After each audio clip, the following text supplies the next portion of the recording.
What do you write about? What do you add as a podcast episode? What do you say? That's probably the biggest challenge of creating content is staring at that blank sheet of paper. But it doesn't have to be, and that's what we're going to talk about today. Okay, here's the show. Welcome to More Than a Few Words, a marketing conversation for business owners. MTFW is part of the Digital Toolbox, and this is your host, Lorraine Ball. And today we're going to talk about coming up with 6 months worth of content in a short period of time and doing it all for free. And to help me have this conversation and to really share some great actionable tips with you, I've invited Kathleen Celmins to join me. She's the co-founder of Amplified Now, a hub for solopreneurs and small business owners who want to grow their business sustainably. She promises practical advice and no shiny objects. Kathleen, welcome to the show. Thank you so much, Lorraine. I'm happy to be here. Oh, I'm so excited to talk about content because I love creating content, but I too, just like everybody else, struggle sometimes. And so I really want to talk about how do you do this? How do you look forward 6 months and start coming up with content and not spending all month doing it? Right? I love content also, but every week I feel like I start my weeks behind. We publish 2 posts a week, and every Monday I'm like, oh, good. I thought I was caught up last week. It feels like laundry, maybe. If I were to use like a household analogy, coming up with good content is like doing laundry. You're actually never done. But unlike laundry, once you start framing content this way, you never run out of content ideas. And that way is to tell stories. Now, I know that's like generic feedback, like, double your rates or be yourself or, tell stories. But when I talk about storytelling and marketing, what I'm talking about is the stories where your clients are the hero.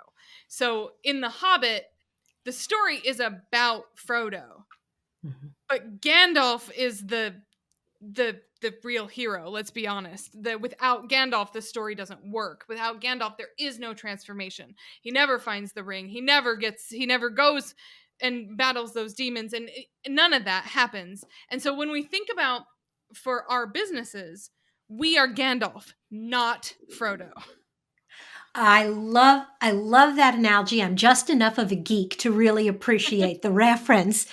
But in that situation then would you say that your clients are Frodo? Is that really where you're going? And so it's really what you do to help them on their journey?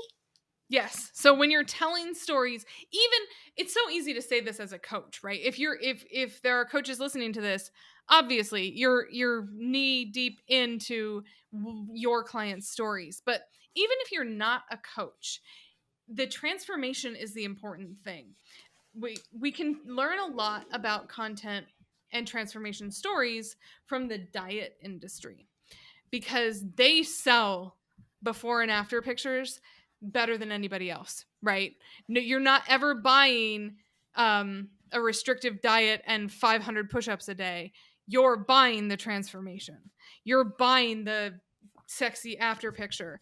You're or whatever, if it's the whatever you've bought into, if it's the spaghetti arms to big bulky person or big bulky person to tiny person. We can all learn from the diet industry about those kinds of stories. And I see this when people have complex solutions, so software that's complex. They want to tell you exactly how it works, but I'm already not listening. It's much more about like, okay, after I use this software, what is better for me? What does my life look like? How is it better? And it actually sort of takes the pressure off of you because yes, of course, you are the expert in your software, but they're hiring the expert there, so you don't have to pass along your PhD level of knowledge about whatever it is that you sell when you're helping your clients or helping prospects become clients. Okay, I love the idea of stories and I love the idea of focusing on the transformation. But what do you do if you're in an industry where you have a solution and many of the stories start to feel the same? How do you keep coming up with new content when, whether it's Frodo or Bilbo Baggins or whoever is rolling through the story, your role is fairly similar? How do you keep that interesting and different? We'll stop talking about Frodo. Talk about somebody else, right? Your role is always going to be the same. But the stories that, and it's funny too, because when a prospect is looking for a solution and they look at your content, they think, well, but does it work for this specific, I'm left-handed. I didn't see a left-handed example of this transformation.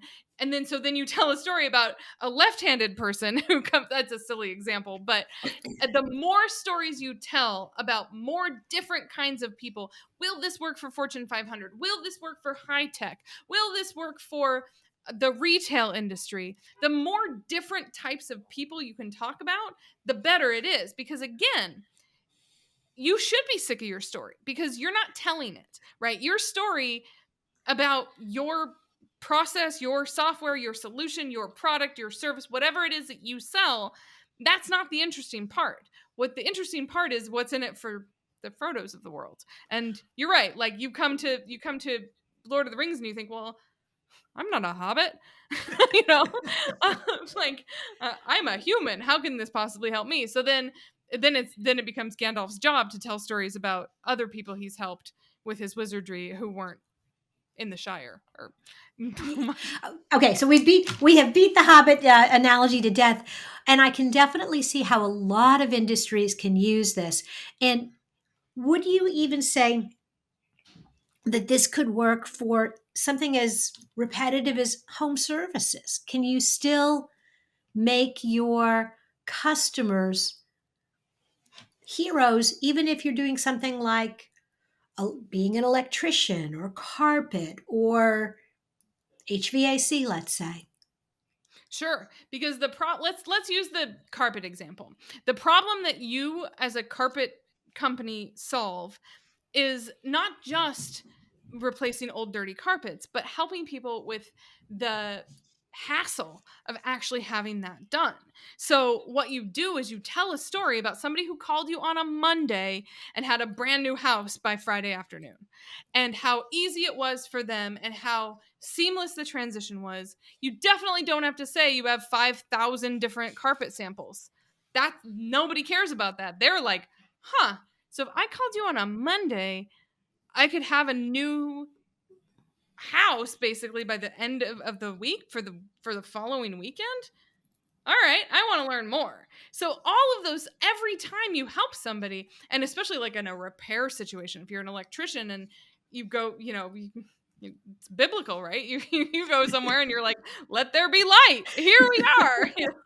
So there's, I think, especially with the local businesses, marketing uh, is just storytelling. So keeping, if you don't want your plumbers to be the face of your business, that's fine. Just make your customers the face of your business. Let them tell your story. The plumber telling me he's awesome doesn't do an ounce of good. 10 people in my neighborhood telling me a plumber's awesome, that does something. So if you can get other people to tell stories for you, that's enough marketing for a local business that'll keep you in leads for the next 6 to 8 months. Awesome. As we're wrapping up, any other tips to maybe organize some of the chaos and sort of map out a plan to use your stories? Yes. So we have a content playbook, which we'll link to, right? We can link to that in this show notes, Yes. which is free. And it goes through one of the best pieces of it is this content workbook. So you're really thinking about the user when you go through the content workbook. Where are they hanging out? What do they like to consume? What are they concerned about? What keeps them up at night? Not everything's gonna resonate, but if you answer enough of those questions, you'll really be in their mindset. And when we're experts, which is what we are when we're building businesses around our ideas, we forget what it's like to not be an expert.